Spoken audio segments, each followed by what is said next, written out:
Good day to Ms. Cecilia. This is the HRM4101 International HRM Group presentation. This is the Foxconn Technology Group HR case study, whereby myself, I'm from Group 2, I'm the leader Marie. The following presenters will be Leong Phuc, Louis, Andy, Loy, followed by Nur Fasiha. So now I'm going to talk about the differences between China and India employment. The GDP of India is close to 1.5 trillion, at the same time the GDP of China is close to 7 trillion. The economy of China is at least 4 times as big as the economy of India. China growth rate has been consistently higher than India growth rate over the past 3 decades or so. India has barely overtaken the Chinese growth rate for a couple of quarters. Only if India can continue to beat the Chinese growth rate by a huge margin for the next 2 to 3 decades, India can stand a chance of overtaking the Chinese economy. The second point, the inflation in India is 6 times higher than it is in China. Well, for China, inflation has been relatively stable at a negligible 0.8% for many years. The China manufacturing productivity is 1.6 times more than in India. This is because that China giving better technique and better infrastructure than India. Well, for India, it's low and lack of skill that increase the manufacturing, that decrease the manufacturing productivity. The second point I will talk about the differences between China and India industrial relation. For China, it is an authoritarian country with power concentrated in the hands of a small group of people.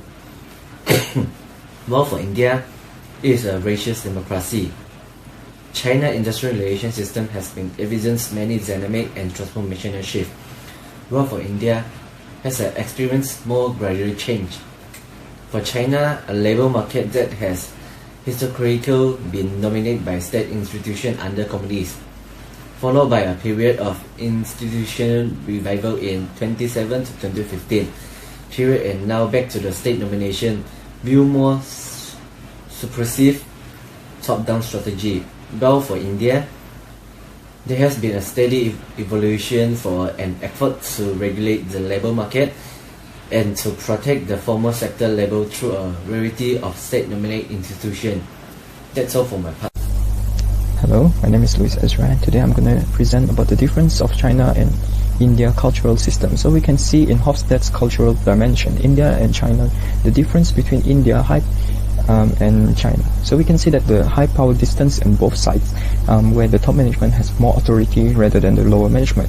The individualism and collectivism, we can see that India and China has a law which is considered as collectivism, where they focus more onto their people. We can see that India has more feminine traits and China has more masculine traits. Feminine traits means that they care more towards their people and employees, and masculine means that they focus onto their talent and also the ability of the people. Towards the uncertainty avoidance, they both have more low, but India has more towards a medium uncertainty avoidance. So this means that they have very low towards what's uncertain to them. They would not avoid much. So we can see that India has a moderate long-term orientation and China has a more higher long-term orientation. For indulgence, both India and China has a very low indulgence level, where they care not for their leisure time. For recruitment and staffing, China is dominated by the top-down leading culture. You can see that the government structure and also the business structure, the top management are the one that holds the power towards giving the lower management more time to and more tasks to do. For the reward and compensation for China, it's generally centralized towards a China company rather than the department of managers. For India, recruitment is based on talent pool and also according to the genders. So you can see that the different jobs have different gender.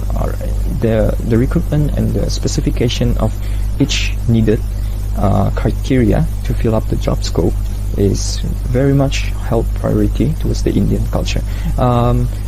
For the chosen employees, it's it was given a high training level towards which they are lacking on certain areas. That's all for me on my part. Thank you. So now I will present about the local laws and practice of India which Foxconn Technology Group need to be ensured. So for the first point is the employment contracts.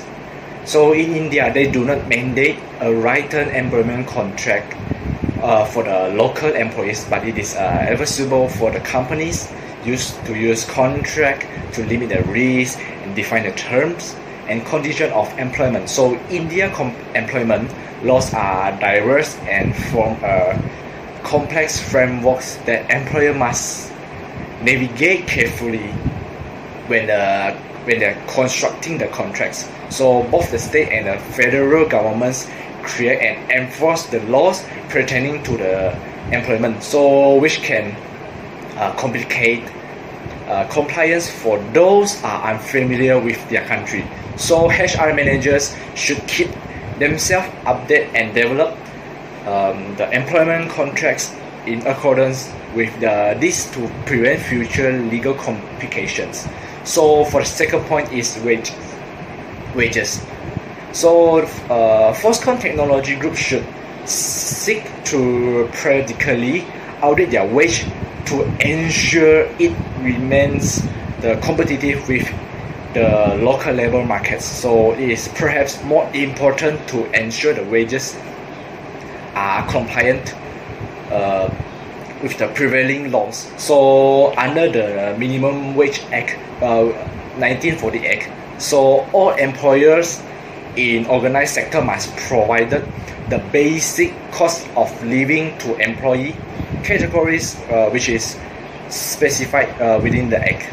So moreover, so according to the Barakaya 2019, so India companies report more cases of sexual harassment in the fiscal year of 2019 which compared to the fiscal year of 2018, which is the 14% increases. So this is a huge increase, which means that the Foxconn Technology Group must be aware the legislative changes of dealing with sexual harassment in the workplace. So previously, social stigma and lack of legal and social support resulted in a very few complaints being made. So I would like to talk about the similarity of selection and recruitment of China and India. So first, we have to understand the definition of recruitment and selection. So recruitment is defined as the process of identifying and making the potential candidate apply for the jobs. And selection is defined as the process of choosing the right candidate for the vacant position. So what are the types of workers is from manufacturer looking. So first, cell phone quality assurance technician, manufacturing operator, manufacturing associate. So now we see what is the similarities, recruitment and selection of China and India. So China and India is one of the most world population country. So China have 18.47% of the world population, 1.4 billion. So their recruitment method is recruiting website, company, online recruitment, job center, and headhunter agents. And their selection method is expertise, job performance, communication skill, edge and personality, technical interview, and general interview. So now it's India, 70.7% of the total world population, 1.3 billion. So India common recruitment method is placement consultants, employee referrals, direct applicants, and job portals. And selection method, written test and test on specific skill, physiological test, and technical interview and general interview.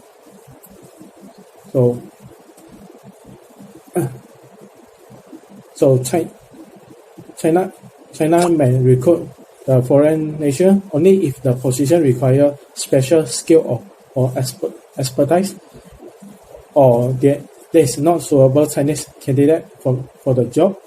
And India only when require a valid employment visa to work in India, and such as visas and are granted only to highly skilled and qualified professionals. Now let's take a look on the difference between China and India in terms of selection and recruitment.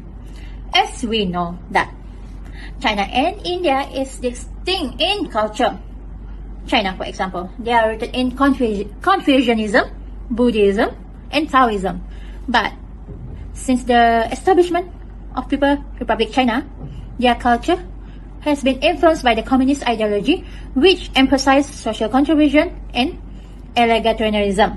Unlike China, India did not change much their culture. Still, they are rooted by the Hinduism, but they are a bit influenced by the Western in terms of technology, industrial structure, management system, and human resource. Even though they are a bit influenced by the Westerns, they still adapt, and their behavior is strongly affected by their cultural traditional Indian. This traditional feature influence and have pervasive impact in the human resource until now. And the second difference is their recruitment styles. In China, due to the lack of hiring experience in the middle manager, their hiring and interview session are centralized to the human resource management, which are also in charge of the regulation in the employment. In India, now they are increasingly they are entrusting their employment in the hands of professionalism organization for quality talent, and also they are actively using social media as a platform and one of the key hiring channel. And the third difference is the job requirement. In China, it is the best if you can speak Mandarin and understand Mandarin. Unlike India, most of the business language they're using there is English, so it will be easier for foreign workers. The fourth difference is, to employers in China, they are looking for the right mixture, technical experience, and bilingual abilities among new employees. But for India, they are looking for foreign workers that are advanced with soft skills, and that's becoming their priority in organization. Thank you. That's it for me. Recommendations. Basically, why should Apple and Foxconn Technology Group open manufacturing plants in India? Basically, we're reaching an untapped market, and there's a lot of potential in India, as there's many opportunities here. With India being the second largest smartphone market, it's seems like a golden opportunity, especially since in China, Foxconn and Apple is already against competitors like Huawei and Xiaomi. Another thing is, you want to spread the risk, and internationally you don't want to invest and put all your eggs in one basket. There's a lot of uncertainty in the market, in the economy, in the politics. I mean, take a look at how the US is reacting towards China, and Trump administration is basically wanting to do sanctions or changing the policies. Lack of skill was a concern, but you could always transfer workers to either mentor or to teach the new employees from China or other Foxconn manufacturing plants. You could hire expats while you're training the Indian local employees to be more skilled workers. There's a reduction in corporate tax, and this is a golden opportunity as you set up a new plant in India. 15% is one of the largest globally. Another thing is the good wage practices, the lower labor costs. Obviously, India has a lot of anti-discrimination laws, but they still look down on females culturally. So things could be adjusted by making better employment contracts, whereby you make sure that there's consequences to not to discriminating towards other workers. India's manufacturing industry is very obvious that they're trying to pursue the country's manufacturing agenda and global competitions. This is obvious in the Made in India since 2014. This shows that India is willing and driven to grow in technology and innovation. Thank you.